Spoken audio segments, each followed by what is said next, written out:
Ahora háblame sobre tu padre. ¿Cómo, Bueno, cómo se llamaba? mi padre era natural de Mugardo, se llamaba Manuel Casteleiro Fornos. Mis abuelos paternos vivían en Mugardos y los maternos vivían con nosotros en casa. Mi padre emigró, como todo el mundo de aquella, ¿En qué año? sobre el año 1910. Emigró a Cuba, que fue lo primero, porque mi padre era pescador, o sea, y como allí había mucha pesca y todo aquello, fueron hacia allá. Todos los que fueron amigos de él fueron hacia Cuba. De Cuba pasó a Estados Unidos y en Estados Unidos trabajó con Ford en Detroit, donde se hacía el famoso Ford T. Y de niño a mí me decía, yo tenía 6 años, me decía que en Estados Unidos se hacía un coche en un minuto. Y yo decía que era imposible en un minuto, porque en un minuto no se coloca el volante, no se colocan las ruedas, el chasis, y efectivamente. La cadena. La cadena. Y entonces Ford, que fue el que ideó la cadena, el trabajo en serie, fue el que abarató el coche, subió los sueldos, o sea, una revolución industrial, como se dice, en el año, creo que fue 25 por ahí.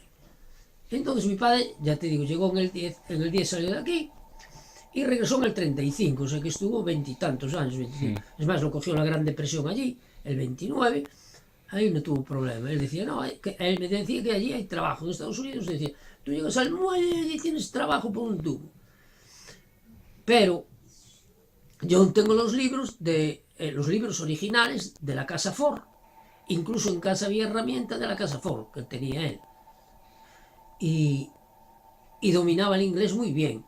Es más, que cuando llegó aquí, después de la Segunda Guerra Mundial, en el año que acabó el 45, en el año 47, llegaron a Ferrol 2 fragatas americanas. El único que hablaba inglés aquí en Ferrol era él. Y él fue al muelle a hablar con los americanos, porque a él le tiraba mucho Estados Unidos. Que yo siempre le decía, ¿por qué no te quedas allá? Porque este país es un cuarto mundista, no tercero, es cuarto mundista. Porque aquí todo está más atrasado. Con la tecnología que tenéis vosotros allá. Bueno, pero son cosas de la vida. Que él cuando llega aquí, ahí, por eso yo digo a veces es un problema político el mío, llega aquí, conoce a la que es mi madre, la conoce en redes, que está con su padre, o sea, con su padre y su madre. ¿Y cómo se llama? Mi padre, o sea, No, tu madre. mi madre se llama Antonia Fernández Medina. Fue profesora de la tenencia durante la guerra, ahí, desde el año 31, creo que desde que empezó la República. Sí, de 31 hasta el 39. O sea, eso fue en redes, estuvo de profesora allí. Y ahí nací yo, en el 36. En el 39, cuando acabó la guerra, vinimos para aquí y aquí nació mi hermano, ya en Ferrol. Bueno, entonces mi padre estuvo allá y trabajó, ya digo, con Ford, estuvo con esto, una otra. Y cuando llegó aquí ya en el 35, se tuvo que quedar aquí porque el consulado no le visaba ya el pasaporte para de entrada para allá. Eso fue el motivo de aquí. Y muy bien, era un hombre muy tal. Pero a lo que iba yo, entonces llegaron los americanos aquí en el 47 y él fue al muelle y tal. Entonces la policía política, por no decir la CIA de Franco, lo siguió porque se creyó que estaba traficando con dólares. Y no traficaba con dólares. Lo que pasa es que él iba porque conocía el idioma y luego que tenía amigos allí en los barcos.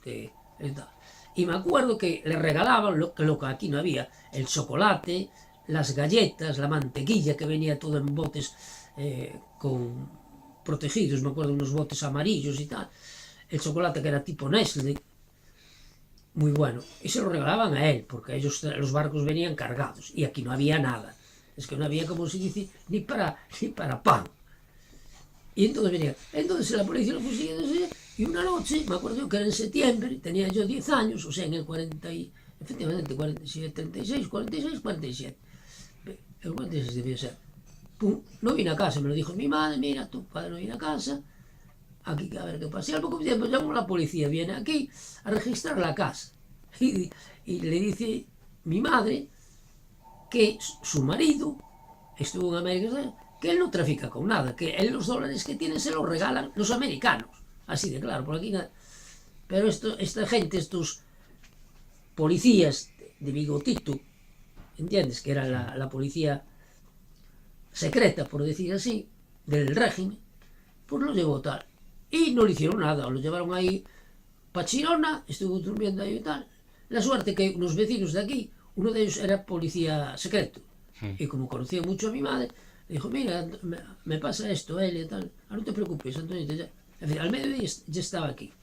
Al mediodía ya lo dejaron venir aquí a casa, y le dijeron si le habían pegado, tal. Dijo, no, no, no. La suerte que mi padre llevaba, con la documentación que tenía, llevaba un poema de José Antonio Primo de Rivera. Y cuando se lo vieron, dijeron, pues este es de los nuestros.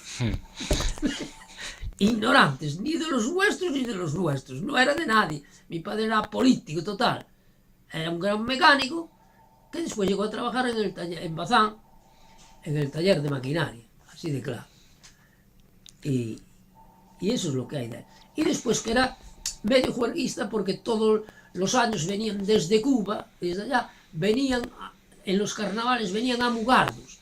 Y en el casino de Mugardos armaba la troula porque esta gente, mi padre yo he visto de pequeño, en casa de mis abuelos, le he visto los disfraces que hacían ellos mismos. Pero es que ellos cuando iban al casino de Mugardos, que era muy famoso, ya no es que fueran disfrazados, es que llevaban los dulces, llevaban todo, y aquello era un jolgorio terrible. Y mi padre hacía, y con su cuñado, que era también otro buen plepa, como si armaban o sea, toda la juerga allí de lo que es el carnaval. Y nada más. ¿Y sabes si cómo pasó la guerra civil? La pasó en casa, ¿no? Sí, mi padre, sí, o sea, la pasamos en Redes, la guerra civil, Sí. toda fue allí, en Redes, en el pueblo el puerto pesquero de Redes, que está enfrente de Puente de Eume. La pasó allí. A él le gustaba mucho la cría de conejos y todo aquello. Y yo me acuerdo que en casa ya tenía los conejos. Yo me acuerdo de pequeñito, sí, porque yo... y lo que era un gran nadador. Y me llevaba abajo a la playa, Río Santeu, a nadar allí, de pequeño. Y allí aprendí yo. Me acuerdo. Y era un atleta que él cuando estaba trabajando en Bazán, él tenía el turno de 6 a 2. A las 5 de la mañana se levantaba, hacía gimnasia hasta las 5:30. Tomaba aquí el desayuno tal. Y a las 5:30 por ahí, o 6 menos cuarto salía para ahí. Y pasó allí todo el tiempo. O sea que allí realmente, si veníamos a... No, yo no vine a Ferrol que recuerde yo nada. Yo pasé toda la guerra allí. Por eso yo no recuerdo nada de él. Y si vendrían alguna vez, vendrían en el tren que se cogía allí en Francia. Subía desde casa hasta allí, hasta la estación. Y nada más. Eso es lo que hay. Bueno, pues muchas gracias. Pues no hay de qué.